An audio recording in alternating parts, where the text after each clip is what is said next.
Rio Branco, Acre, 22 de março de 2020, 11 horas e 16 minutos, domingo. Estamos passando por uma pandemia, uma epidemia global semelhante ao apocalipse zumbi. Bom dia, pessoal, brincadeira. Estou gravando esse vídeo para compartilhar com vocês um pouco da leitura que a gente passou aí no Google Classroom ou no Google Sala de Aula, para falar em português, né? E na realidade o que eu separei para vocês aqui são alguns apontamentos para a gente ir discutindo a respeito desse texto que eu havia deixado. Primeiro, se a gente parar para analisar, nós já trabalhamos um pouco disso em sala de aula, tá? A gente trabalhou as origens do pensamento filosófico científico. Agora a gente começou a trabalhar a questão mitológica para aprofundar na realidade a perspectiva filosófica desses primeiros pensadores que a gente pode chamar de pré-socráticos. Eu não vou pontuar essa questão agora porque mais adiante a gente vai trabalhar sobre isso. Então, o surgimento da filosofia na Grécia, a gente percebe que ele não se dá de uma maneira abrupta, foi um processo gradativo, desde o século VIII, que já existiam pessoas debatendo e discutindo uma série de assuntos, né? A gente tinha muito forte o pensamento mitológico como explicação da realidade, o que estava por trás de todos os fenômenos, mas a partir ali do século VI, mais ou menos, quando as explicações mitológicas já não davam conta de responder alguns questionamentos, então esses filósofos eles começaram a buscar respostas muito mais naturais, observando a natureza, observando os fenômenos naturais, observando o mundo que os cercava. Eles começaram a propor novas respostas às questões que surgiam, tá?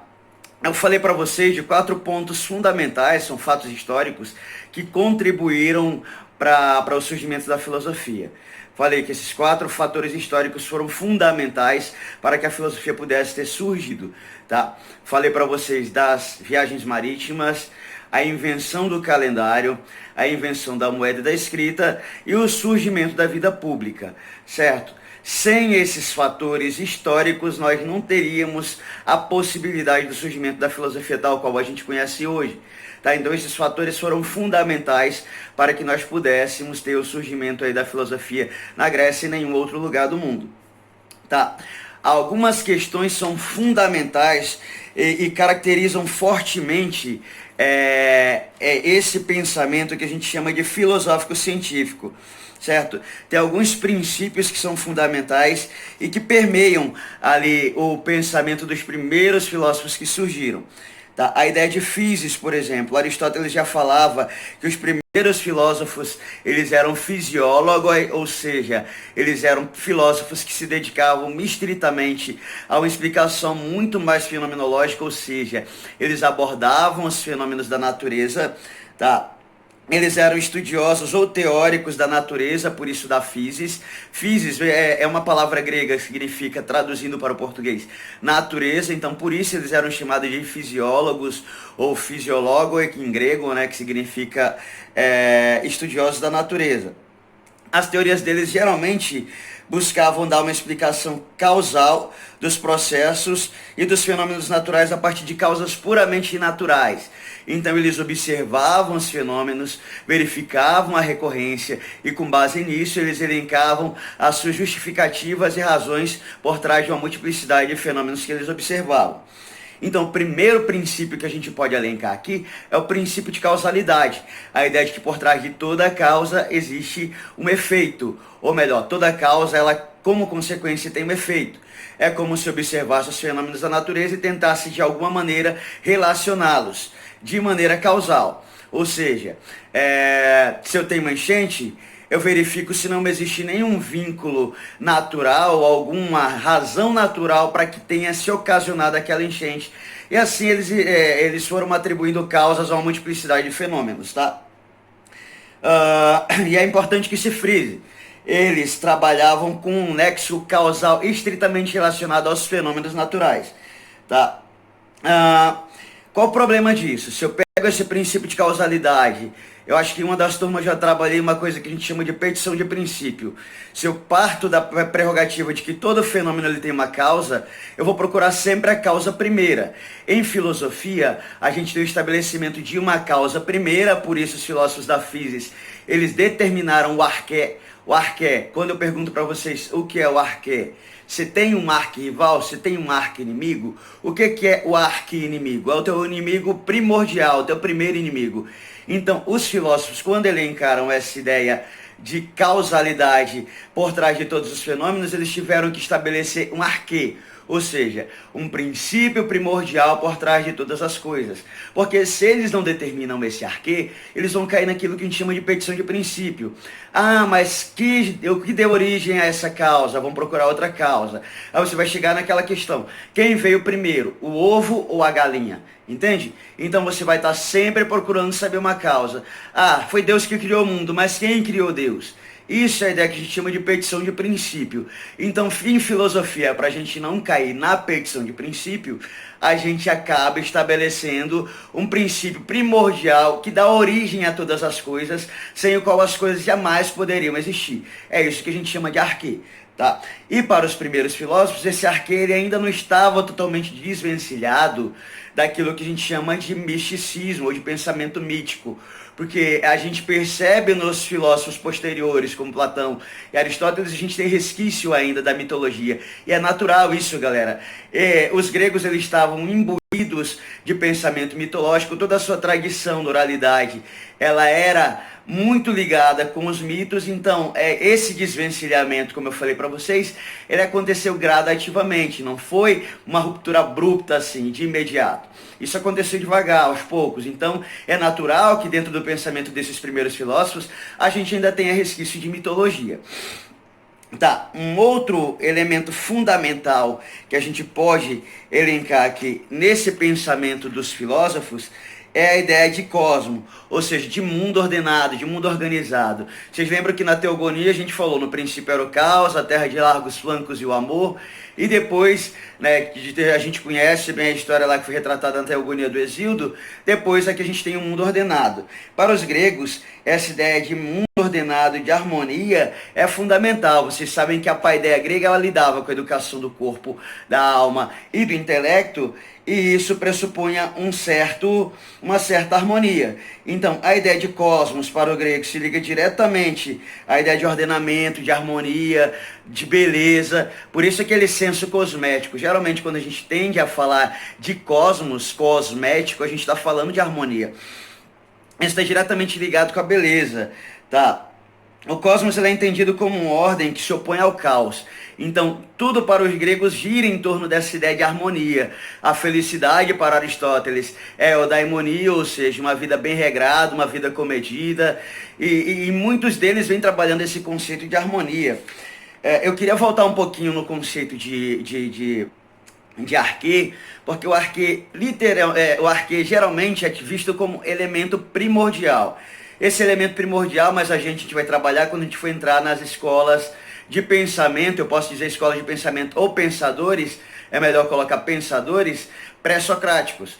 Eles elaboraram e desenvolveram as suas teorias partindo de um princípio primordial, um elemento natural que dava origem a todas as coisas. Se vocês leram o texto, vocês vão perceber que ainda na ciência moderna, na química especificamente, a gente tem muito essa questão do elemento primordial. A química fala que o hidrogênio ele existe, está presente em praticamente todas as coisas. O hidrogênio na ciência moderna hoje pode ser considerado também um elemento primordial. Você tem uma série de cadeias hidrocarbônicas, ou a gente chama de hidrocarbonetos também, que fazem parte daquilo que a gente chama de são os elementos primordiais que dão origem, que compõem as coisas que nós conhecemos. Tá? Passando um pouquinho adiante, os gregos também trabalham com a ideia de logoi, ou logos. Tá? O logos, ele significa literalmente discurso, mas o logos ele também pode significar linguagem, pode significar pensamento racional, pode significar conhecimento. Dependendo de onde a palavra esteja inserida, ela toma uma multiplicidade de acepções. Tá? O logos, enquanto discurso, ele difere fundamentalmente do mito, porque enquanto o mito é uma narrativa de caráter poético, o logos ele é pensamento racional estruturado e organizado. Então, esse é um outro ponto fundamental que surge aí no pensamento desses primeiros filósofos. Por último, a gente tem o caráter crítico, né, que é fundamental e que é presente na filosofia. Esse caráter crítico torna-se parte da tradição filosófica na medida que a gente vê que os primeiros filósofos, cada um elencava um princípio primordial que deu origem a todas as coisas. O primeiro foi Tales de Mileto, lá em torno do século VI. Ele estabelece que o princípio primordial de todas as coisas é a água. Mas onde entra a crítica aqui? Ele com certeza formou alguns alunos ou teve alguns discípulos, e os seus discípulos divergiram totalmente do princípio primordial. Talvez deva-se a isso já aquela ideia de que o mestre ele sempre precisa, necessita que seu discípulo supere. Então Tales, por exemplo, pode ter desafiado Anaximandro e Anaximenes, que eram seus discípulos, a propor uma explicação melhor, muito mais elaborada que a dele, de que o princípio primordial de todas as coisas seria a água. E aí os discípulos, cada um elaborou uma nova teoria, um dizendo que o princípio primordial seria o ar ilimitado e o outro o áperon, que seria o infinito ou ilimitado também. Então, assim, cada um dos filósofos elaborou a sua teoria, pelo menos desses primeiros filósofos. E isso é uma tradição filosófica.